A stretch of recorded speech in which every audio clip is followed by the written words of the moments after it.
Let me hope you're doing great. Let me just hope that. How has been your day?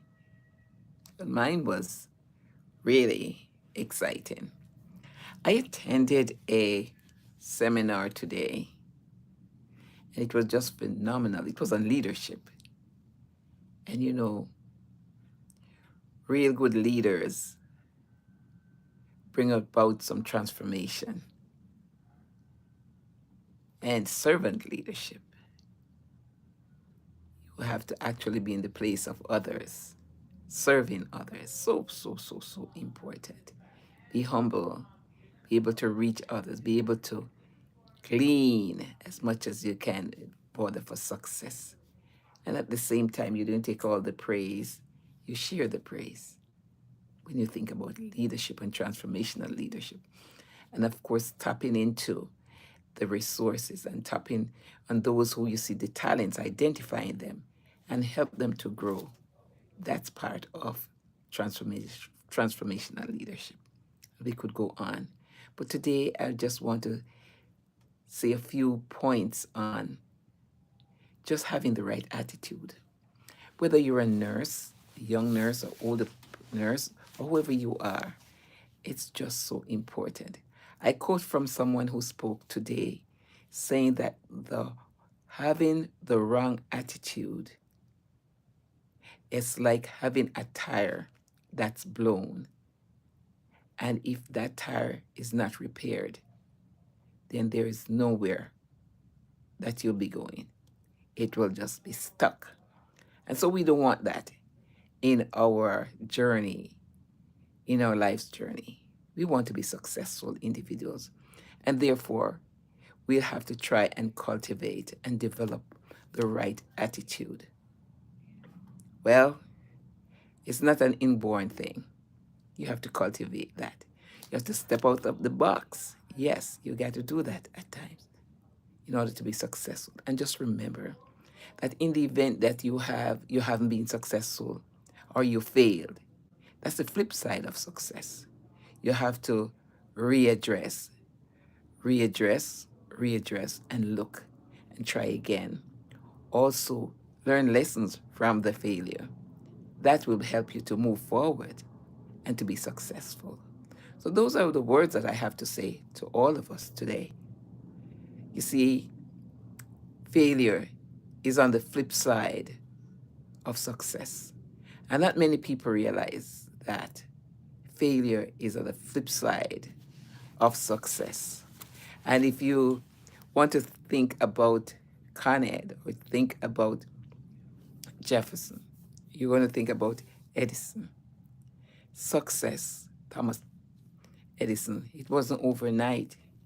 It says, I quote, if we used all the capabilities that is within us, we would literally astound ourselves. Isn't that something? Because you have billions of brain cells that's not being utilized. Have you thought of that?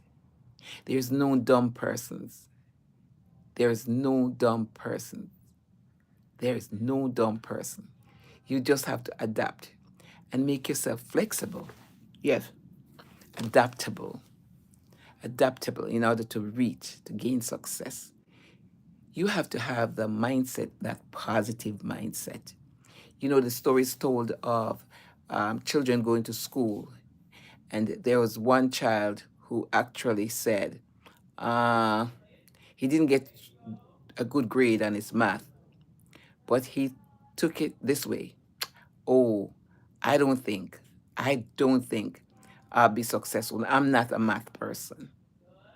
Well, another person who didn't get the grade decided, analyzed or evaluated himself. He said, you know what? I should spend some more time with my homework. I should get some help. I should get some resources and make a better. Identify the situation and say, I know I can do it. And the child who evaluated the situation spend more time, give up some of the playtime away, and got into the real stuff, was successful. And like us, Don't be deterred because you fail at once or you didn't understand the concept. Sometimes we just have to take some time out and spend on me or spend on yourself and reassess and go forward. And of course, yes, oh, my doctorate is definitely is in nursing practice, in leadership. That's where my practice is in. But I appreciate you coming on. And if you have, I love it. I appreciate that. So if you want me to talk a little about my nursing career, I can tell you that it never came by chance. Not at all. It started way back. My mom, who passed away 2 years ago, was instrumental in my becoming a nurse. Because back in the day, she had like a thing named, maybe some of you might have heard of it, gentian violet. And she would have that in her little cupboard, a little cabinet at home. And if any of us should get bruised, or on Sunday evenings, my friends in the community would come and play. And with the play, and if they got bruised, my mom would, you know, and administer some of the little gentian violet. But one day in particular, my brother was playing cricket, and it was a Sunday. And when he bat the ball like that, it hit me right here. I have the mark here.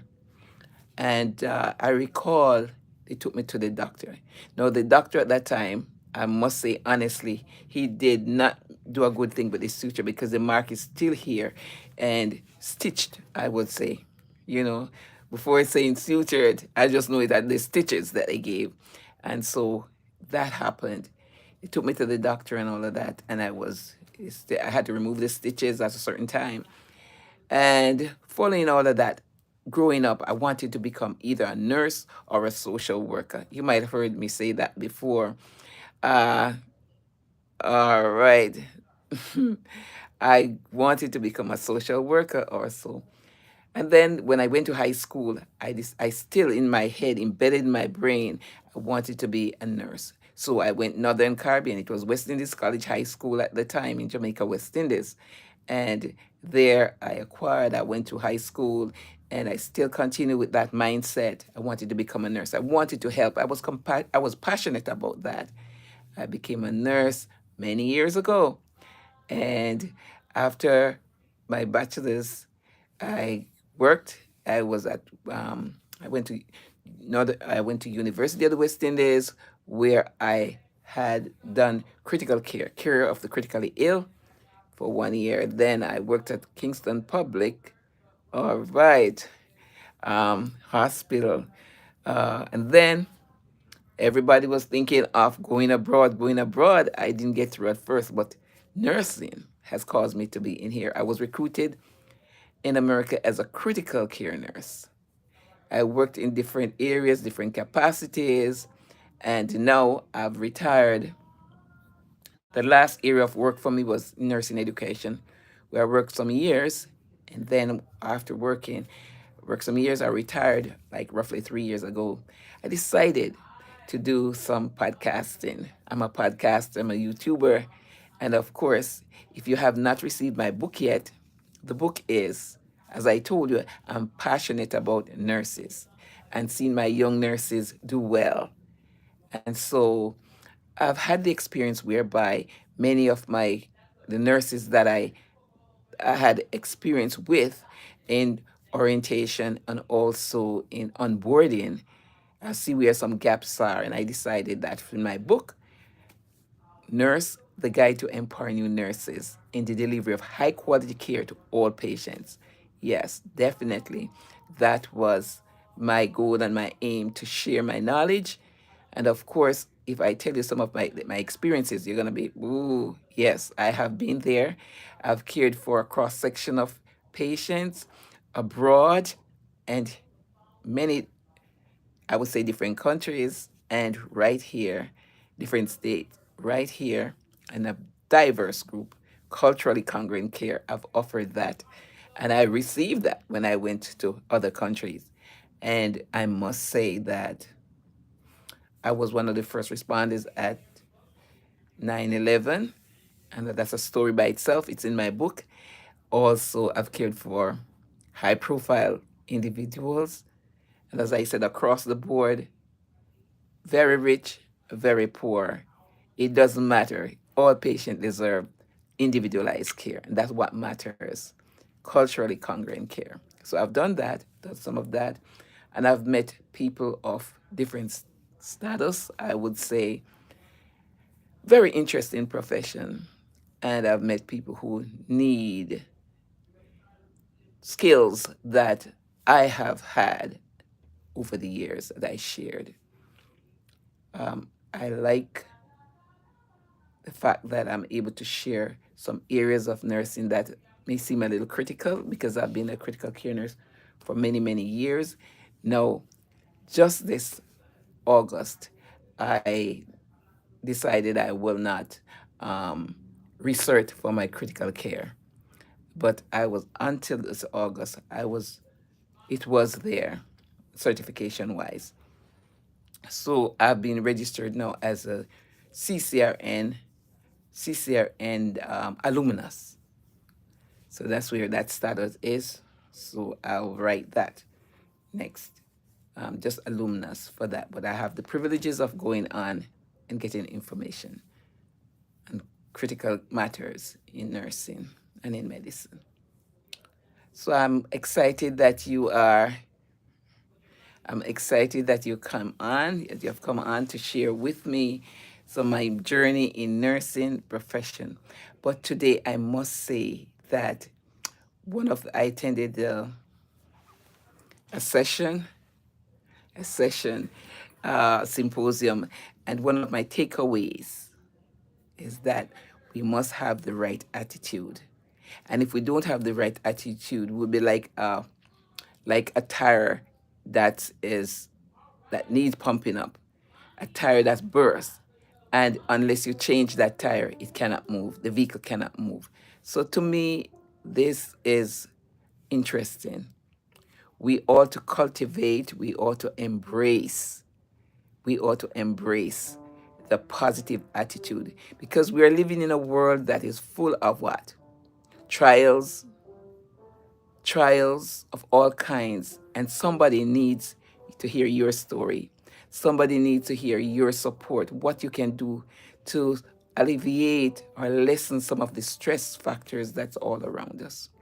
I want to say thanks to from Brazil, thanks to Aziz, thanks to Rafer, thanks to Luke and Dantes, all of you who are there. I appreciate you coming on. Now, you cannot come on without taking a little time out and go on my YouTube channel and put insert and subscribe. Now, I'm looking for that on your comment. Miriam Amanda Smith. That Miriam Amanda Smith.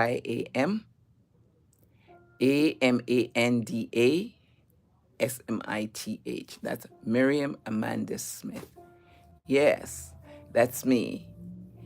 And I'm a nurse for more than 4 decades. Yes, I am. I have been. And I've served in different capacities. Now, you can get me also on Instagram at Podcastmir, Podcastmir, Podcastmir. And on the website is Empowering New Nurses. But as I said before, although my target audience are young nurses, their topics are episodes that are there for everybody, like communication. You know that we all need to communicate. And if we communicate effectively, if it's clear, if it's timely, relevant, these are the components or some of the components of it being effective in your communication. So when we talk clearly so that somebody understands and does not misinterpret what we're trying to bring across. All right. So those are some of the factors. And if you have an area that you would like me to comment on the topic, and if you know young nurses or if you know senior nurses, it doesn't matter. You want to give a gift to someone, just subscribe. Subscribe, leave a comment, and say something. We appreciate you. Thanks so much for listening. Thanks so much for just participating. And my goal is that I'll come on 8 p.m. tomorrow night. Tomorrow, that's Monday night at 8 p.m. Have a good week, a great evening. Thank you, Doc. Thank you. Thank you. I appreciate you all. And if you are impressed that we can have an interview, you can book that and we can have an interview because we want to share and let the world know that not everything is going bad. There are positive people out there, and somebody needs to hear your story. Did you know that?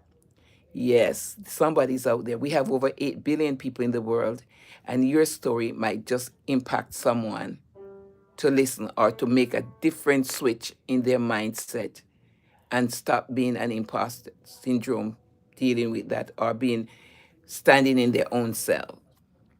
We want giant minded people. We want like minded people. We want successful people.